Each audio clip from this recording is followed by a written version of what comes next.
Okay, this is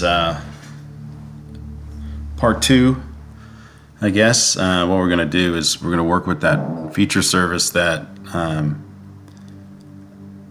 we made earlier. That feature service, the feature class, which was at events nov xx. Opening that up, you see our records. But now we want to add 5 fields, and so I've got a little cheat sheet here that shows you what fields, these 5 fields that we want to add and what we want to name them and what their alias is and how big the text field is. They're all text fields. This way the website will consume that feature service correctly, and you'll get results from the filters. So anyway, we want to make the first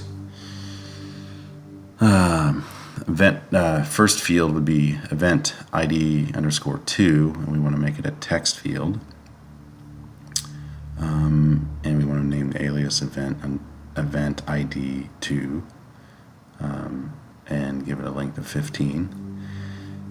Then we want to calculate that field from the event field that already exists. So we'll just double click from the field calculator, we'll double click on event ID and populate it into event ID 2. That way, instead of a number, they're now text. Then the second field, what we want to do is we want to convert the time field, because there's the time field is stamped with a date and a time, and we just want the date and separate the time later in a couple more fields. So in our toolbox under data management tools, there is a little script in here. These are all Python scripts called convert time zone. So we want to take that, add the feature, point feature, and then add the session date field. That's the date field we want to convert, and it will add a field called session date _ converted. And we'll let that run, and we're looking for a little pop-up in the bottom right to tell us that it was successful.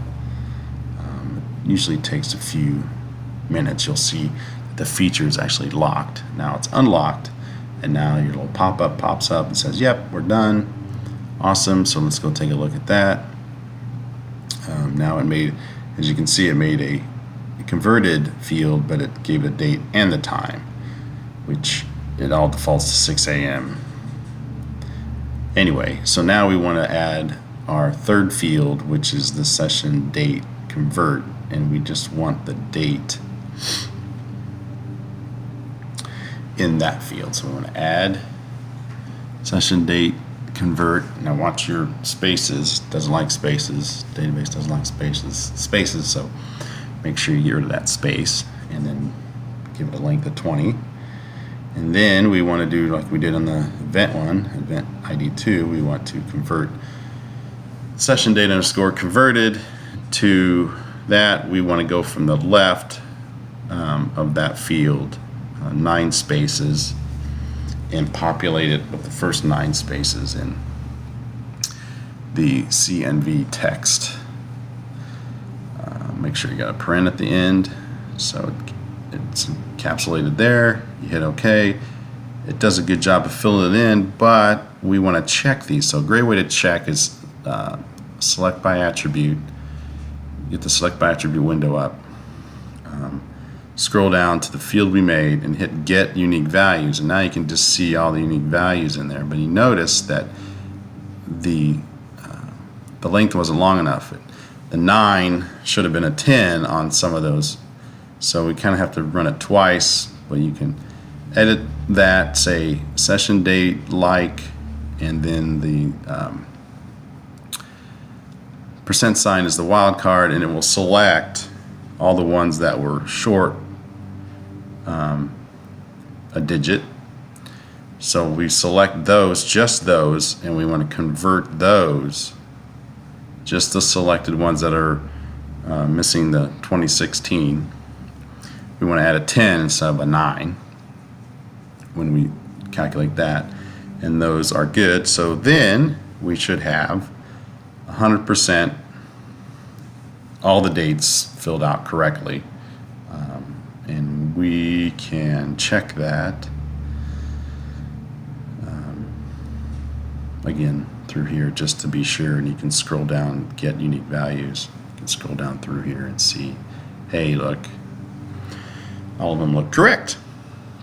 Okay, so now we want to add our start time and our end time field, which is going to come from the front end of that report.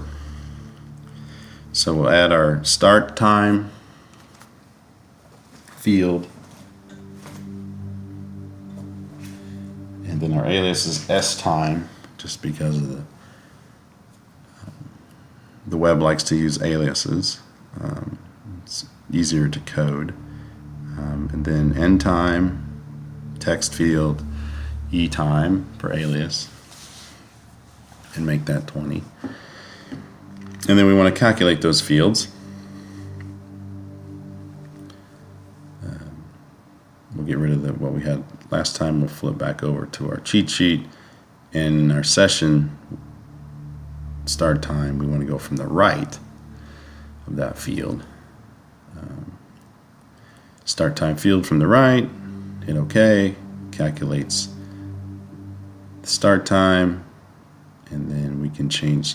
Now we want to update the end time and just change it to end time and hit OK. And you should have, those are the fields that we're getting those times by. So we really just manipulated the start and end session date field into 3 fields, a date field, a start, and an end. And then we can check those fields with the select by attribute, scroll down through them, see anything funny, and you get unique values. No. We'll check the end time as well, get unique values. It should look about the same. Sometimes you'll see a date in there. If you see a date in there, it's typically in the end time. That means that it's a midnight typically, and you can just edit that and type in 12 a.m. on that format. So now we want to save this as an MXD to get ready for the web.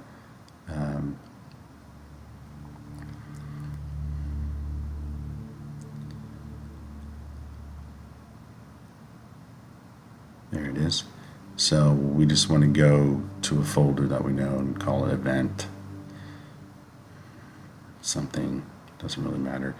You keep these track of these this way with a date, but you could just make an event MXD every time and override it. It's good to have a backup. And then this is where we would send it, the service to the web. That's a different time once you get a license. But what we're going to do here is we made that events feature, has all the necessary data. We're in our catalog.